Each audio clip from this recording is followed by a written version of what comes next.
Hello what's up दोस्तों, कैसे हैं आप सभी। एक बार फिर स्वागत है आप सभी का आपके अपने चैनल में करियर भाई में। दोस्तों आज यहाँ पर हम बात कर रहे हैं कि आंगनवाड़ी जो टीचर होते हैं तो उनकी रिक्रूटमेंट की प्रोसेस कैसे होती है और उसको अप्लाई कैसे करना चाहिए। अब देखिए अलग अलग राज्यों में इनका जो है वो रिक्रूटमेंट निकलता है। फिर महाराष्ट्र हो गया, कर्नाटक, आंध्र प्रदेश, उत्तर प्रदेश, मध्य प्रदेश, हर एक राज्य के जो है वो अपने वहाँ पर वैकेंसीज निकलते हैं।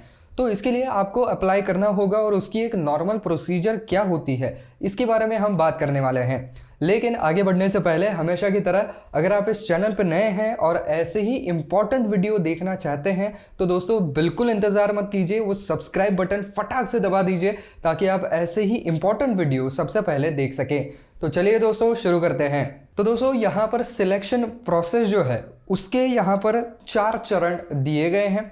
इसमें से पहला चरण जो है वो आपका रिटर्न एग्जामिनेशन होगा, दूसरा चरण यहाँ पर आपका पर्सनल इंटरव्यू होगा, तीसरा चरण डॉक्यूमेंट का वेरिफिकेशन होगा और चौथे चरण में फाइनल मेरिट लिस्ट लगेगी जिसके आधार पर आप ये जान पाएंगे कि आपको वहाँ पर लिया जा रहा है या नहीं लिया जा रहा है। तो इस लिस्ट के अंदर जो है वो कट ऑफ भी लिखा हुआ होता है। तो उस कट ऑफ के अंदर जितने कैंडिडेट आएंगे उतने ही कैंडिडेट केवल आगे जो है वो आंगनवाड़ी टीचर के तौर पर काम कर सकते हैं। तो यहाँ पर जो रिटर्न टेस्ट होती है उसके अंदर क्या होता है, तो उसके अंदर सारी चीज़ों का आपका ज्ञान परखा जाता है। सबसे पहली बात तो आपको यहाँ पर जो है वो ज़रूरी जो क्वालिफ़िकेशन है वो कंप्लीट करना पड़ेगा। अगर आप बीएड हैं तो ज़्यादा अच्छी बात है। फिर आपको रिटर्न एग्जामिनेशन के अंदर अलग अलग चीज़ों के रिलेटेड सवाल पूछे जा सकते हैं, जैसे कि लॉजिकल रीजनिंग, इंटेलेक्चुअल भी आपका एक्सेलेंस परखा जा सकता है, मैथमेटिक्स से रिलेटेड सवाल आ सकते हैं, जनरल नॉलेज से रिलेटेड आ सकते हैं, इसके अलावा करंट अफेयर्स से रिलेटेड आ सकते हैं। तो ये सारे सवाल आपको जो है वो वहाँ पर आ सकते हैं, उनके जवाब आपको देने होंगे। इसके बाद एक पर्सनल इंटरव्यू का राउंड भी होता है जिसके अंदर भी आपका एक ओवरऑल एटीट्यूड, पर्सनालिटी वगैरह देखा जाता है और आपका जीके वगैरह भी वहां पर परखा जा सकता है। अगर उससे भी आप क्लियर कर जाते हैं तो फिर अगला राउंड आपका डॉक्यूमेंट वेरिफिकेशन होता है जिसके अंदर आपका पूरा का पूरा एक एकेडमिक रिकॉर्ड जो है वो देखा जाता है। तो ऑब्वियस सी बात है कि कोई ऐसा कैंडिडेट अगर है जो कि अपने एजुकेशन के अंदर ही कुछ स्टैंडर्ड्स में पास नहीं कर पाया है, कुछ स्टैंडर्ड्स को उसने रीअटेम्प्ट किया है, तो जाहिर सी बात है कि ऐसे लोग वहाँ पर क्वालिफाई नहीं हो पाएंगे क्योंकि वो अपने खुद के एजुकेशन में उतना उनका क्लियर ट्रैक रिकॉर्ड नहीं है। तो उसकी भी जो है वो आपको चिंता करनी होगी, उसको क्लियर रखना पड़ेगा ट्रैक रिकॉर्ड को। इसके अलावा फिर आपके इस बाकी के डॉक्यूमेंट्स भी देखे जाएंगे, नेशनलिटी वगैरह भी चेक की जाएगी, उसके लिए आपने कौन से डॉक्यूमेंट दिए हुए हैं। साथ ही साथ अगर आपको कोई सर्टिफिकेशन वगैरह मिले हैं तो वो भी आप उसके अंदर जोड़ेंगे, वो भी देखा जाएगा। इसके अलावा आइडेंटिटी प्रूफ्स होते हैं उनको भी देखा जाएगा, आपका रेज्यूमे है तो वो भी देखा जाएगा। इसके बाद फिर फाइनल जो है वो मेरिट लिस्ट लगेगी। तो उसके अंदर ये देखा जाएगा कि आपने रिटर्न जो एग्जामिनेशन होती है उसके अंदर कितना मार्क्स स्कोर किया है और पर्सनल इंटरव्यू के लिए भी वहाँ पर मार्क्स होते हैं तो उसके अंदर कितना आपने स्कोर किया हुआ है। तो उन दोनों चीज़ों को कंबाइन करके देखा जाएगा। फिर मेरिट लिस्ट के अनुसार वहाँ पर आपका नाम आएगा, कट ऑफ देखेंगे आप, और अगर वहाँ पर आपका नाम है तो आप आगे जा सकते हैं।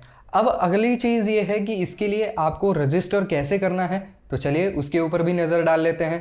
तो दोस्तों इसके लिए जो है वो आपको जिस स्टेट में आपको अप्लाई करना है उसके ऑफिशियल वेबसाइट के ऊपर जाना है। इसके बाद आपको सारी रिक्वायर्ड फील्ड जो है वो वहाँ पर भर देने हैं। इसके अंदर आपकी बेसिक सारी जानकारी होगी। इसके बाद आपको जो है वो उनका एक ऑफिशियल नोटिफिकेशन भी आता है, उसको भी बिल्कुल ठीक ठीक पढ़ लेना है कि कहाँ पर वैकेंसी निकली है, उनकी रिक्वायरमेंट क्या है, कौन से लोकेशन पर है, और खैर सैलरी भी लिखी ही हुई होती है। तो उसके हिसाब से आपको सोच समझ करके वहाँ पर अप्लाई करना होगा कि कहाँ एग्जैक्टली आप अप्लाई करना चाहते हैं। इसके बाद जो है वो आपको ऑनलाइन एप्लीकेशन फ़ी जो है वो वहाँ पर पे करनी पड़ेगी, जिसके बाद ही आपका फॉर्म जो है वो आगे बढ़ सकता है। तो एक बार आपने वो फ़ी पे कर दी तो उसकी भी रिसीट आपको आ जाएगी। अगर आपने ईमेल वगैरह दिया है तो ज़्यादा अच्छी बात हो जाएगी, फिर आपको ईमेल के ऊपर जो है वो इसकी ई रिसीट देखने को मिल जाएगी। इसके बाद दोस्तों सबमिट की दबाने से पहले आपको जो है वो एक बार देख लेना है पूरा फॉर्म कि आपने जो भी कोई इन्फॉर्मेशन भरी है वो बिल्कुल सही है या नहीं, उसके अंदर कोई गलती तो नहीं है, स्पेलिंग मिस्टेक्स तो नहीं है। ये सब कुछ चेक कर लेने के बाद आपको फाइनली उसके ऊपर सबमिट दबा देना है। और उसके बाद जो है वो आप ज़रूर उसकी जो है वो प्रिंट आउट निकाल लें, ताकि आगे चलकर अगर कहीं पर प्रॉब्लम आ जाए सॉफ्टवेयर सिस्टम में या ऑनलाइन सिस्टम में, तो आप उसकी हार्ड कॉपी जो है वो वहाँ पर दिखा सकते हैं।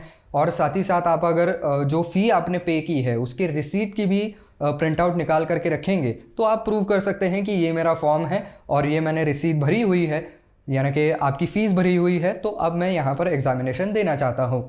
तो दोस्तों ये एक पूरी इसकी जो है वो प्रोसीजर होती है।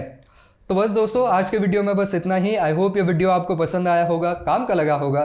तो दोस्तों अगर आपको वीडियो पसंद आया है, काम का लगा है, तो वीडियो को लाइक करना बिल्कुल ना भूलें। और साथ ही साथ आप ही की तरह और लोगों की भी इससे सहायता हो सके, इसलिए इस वीडियो को ज़्यादा से ज़्यादा शेयर भी ज़रूर कर दीजिएगा।